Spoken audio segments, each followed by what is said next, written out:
W123.004. Di sini saya akan menjelaskan mengenai pemeriksaan TNO. Pemeriksaan TNO atau yang bisa disebut dengan Test of Near Vision adalah tes klinis mata yang menggunakan buku khusus dan kacamata merah hijau atau anaklif untuk mengukur ketajaman penglihatan 3 dimensi atau stereopsis atau kemampuan mata bekerja sama melihat kedalaman. Tes ini penting untuk mendeteksi kelainan penglihatan binokular seperti strabismus atau mata juling dan amblyopia atau mata malas. Sebelum mulai pemeriksaan, pasien diminta untuk memakai kacamata merah hijau. Kemudian pemeriksa membuka buku TNO dengan jarak dekat 40 cm.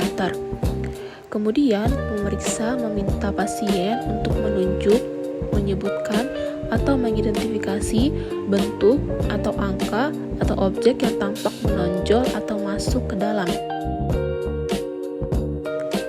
Pada halaman pertama, pemeriksa meminta pasien untuk menunjuk jumlah dan letak kupu-kupu yang terlihat.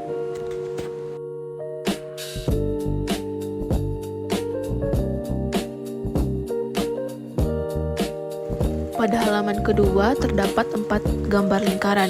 Pasien diminta untuk menyebutkan jumlah dan mengurutkan ukuran lingkaran yang terlihat dari yang paling besar hingga yang paling kecil. Pada halaman ketiga terdapat 5 gambar, yaitu silang, lingkaran, segitiga, kotak, dan berlian. Pasien diminta untuk melihat contoh gambar yang ada pada halaman sebelahnya, lalu diminta mencari gambar yang sama pada halaman periksa.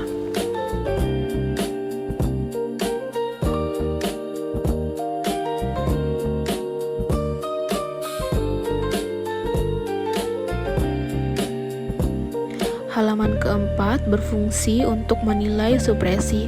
Pasien diminta untuk menunjukkan jumlah lingkaran pada halaman tersebut. Tes kemudian beralih ke identifikasi posisi potongan yang hilang pada gambar kue. Pasien diminta untuk menjawab posisi potongan yang hilang pada beberapa gambar kue tersebut. Kemampuan stereopsis pasien dinilai berdasarkan gambar terakhir yang dapat diidentifikasi dengan tepat. Jika pasien gagal menyebutkan jawaban yang benar pada satu halaman, maka tes tidak dilanjutkan. Interpretasi dari TNO stereotest.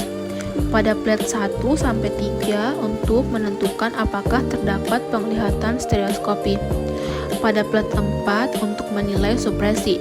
Jika pasien hanya dapat melihat 2 lingkaran, tanyakan mana yang lebih besar dan posisi lingkaran tersebut berada di kanan atau di kiri untuk menentukan mata mana yang lebih dominan. Pada plat 5-7 untuk menilai sensitivitas stereoskopis. Pada plat 5 digunakan untuk kriteria lulus atau gagal dengan nilai 120 second of art. Dengan demikian, hasil tes TNO stereotest dapat membantu menentukan kemampuan stereoskopis pasien dan mendeteksi kemampuan adanya masalah penglihatan stereoskopi. Demikian.